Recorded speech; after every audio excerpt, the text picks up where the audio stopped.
अस्सलाम वालेकुम my dear students. आज हम मॉर्फोलॉजिकल पैटर्न्स ऑफ नेक्रोसिस पढ़ेंगे। Morphological patterns of necrosis. There are 6 morphological patterns of tissue necrosis, most often seen by pathologist. Necrosis के जो हमें स्ट्रक्चरल चेंजेस दिखते हैं उनको 6 पैटर्न में डिवाइड किया गया है।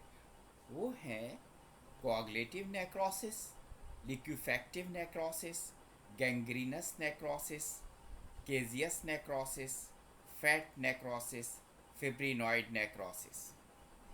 3 हम इस लेक्चर में पढ़ेंगे और बाकी 3 हम अगले लेक्चर में पढ़ेंगे। Morphological patterns of necrosis.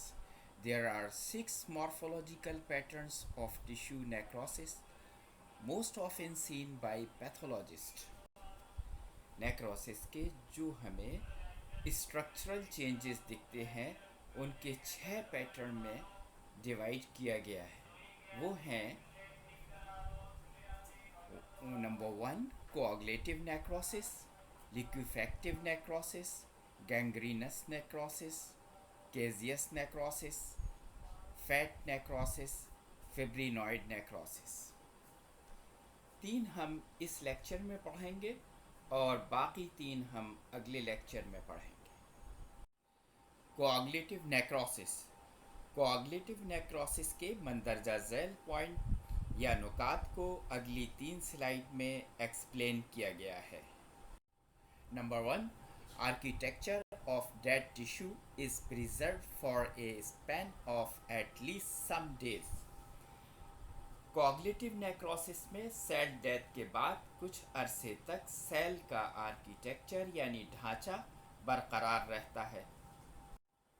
Number 2, it is because the injury not only denatures the structural proteins but also the enzymes which are made up of proteins, so the proteolysis by enzyme is blocked।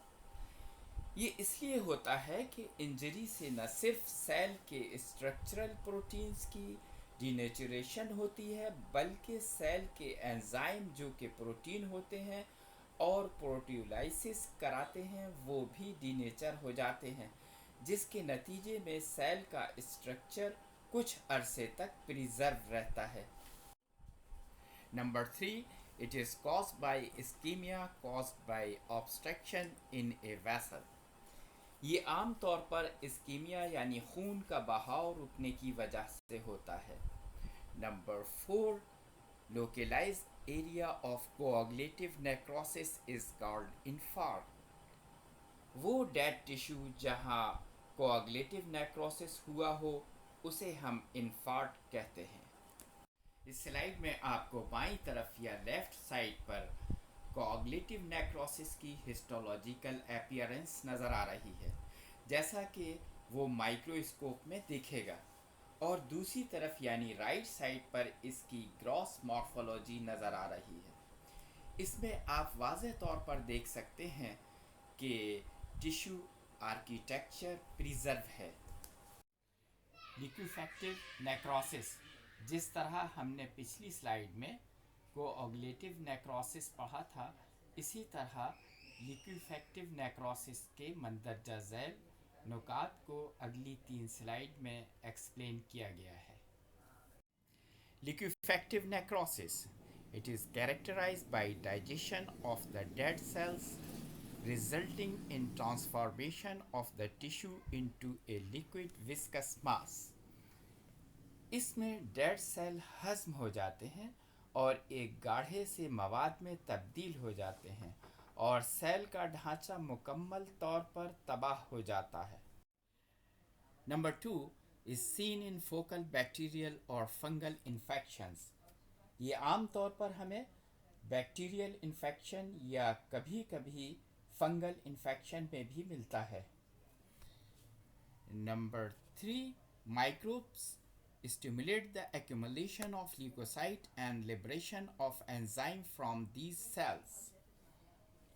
Liquefactive necrosis में infection की वजह से cell death से पहले ही inflammation का process शुरू हो जाता है, जिसकी वजह से WBC सेल को घेर लेते हैं और उनके लाइसोसोमल एंजाइम सेल की प्रोटियोलाइसिस शुरू कर देते हैं, जिसकी वजह से सेल का ढांचा बरकरार नहीं रह पाता।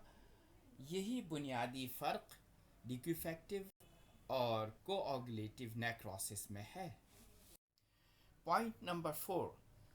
The necrotic material is usually creamy yellow because of the presence of dead leukocytes, which is called pus. जिस तरह कोआगुलेटिव नेक्रोसिस के डेड टिश्यू को इन्फार्क्ट कहते हैं, इसी तरह लिक्विफैक्टिव नेक्रोसिस के डेड टिश्यूज को पस कहते हैं। ये क्रीमी येलो कलर सा होता है। Point number 5. Hypoxic death of cells within the central nervous system often manifests as liquefactive necrosis. आमतौर पर किसी भी टिश्यू में इस्कीमिया की वजह से जो हाइपोक्सिक इंजरी होती है, उसमें हमें कोऑगुलेटिव नेक्रोसिस का पैटर्न मिलता है, माँ सिवाय सेंट्रल नर्वस सिस्टम के, जिसमें हमें इसके बरखिलाफ लिक्विफैक्टिव नेक्रोसिस का पैटर्न मिलता है। इस स्लाइड में आपको लेफ़्ट साइड पर लिक्विफैक्टिव नेक्रोसिस की हिस्टोलॉजी और राइट साइड पर इसकी ग्रॉस मॉर्फोलॉजी साफ नज़र आ रही है। Gangrenous necrosis.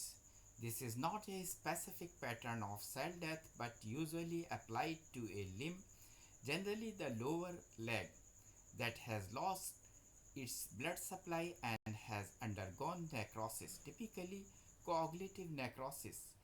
It is called dry gangrene. ये नेक्रोसिस की कोई ख़ास किस्म नहीं है। आमतौर पर इससे मुराद वो टांग ली जाती है जो अपनी अदम ब्लड सप्लाई की वजह से मुर्दा हो गई हो, जैसे आमतौर पर हमें डायबिटिक फुट में देखने को मिलता है। क्योंकि ये लॉस ऑफ ब्लड सप्लाई या दूसरे लफ्ज़ों में इस्कीमिया की वजह से होता है, इसलिए इसमें कोऑगुलेटिव नेक्रोसिस का पैटर्न मिलता है और इसे ड्राई गैंग्रीन कहा जाता है। When bacterial infection is superimposed, there is more liquefactive necrosis because of the actions of degradative enzymes in the bacteria and the attracted leukocytes, which is called wet gangrene.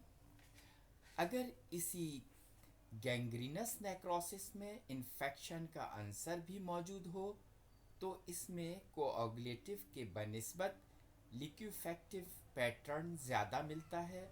इसको wait gangrene कहा जाता है। इस slide में आप नुमाया तौर पर फुट गैंग्रीन देख सकते हैं। इस स्लाइड में आप नुमाया तौर पर फुट गैंग्रीन देख सकते हैं। इस स्लाइड में आप नुमाया तौर पर फुट गैंग्रीन देख सकते हैं। Thank you my dear student.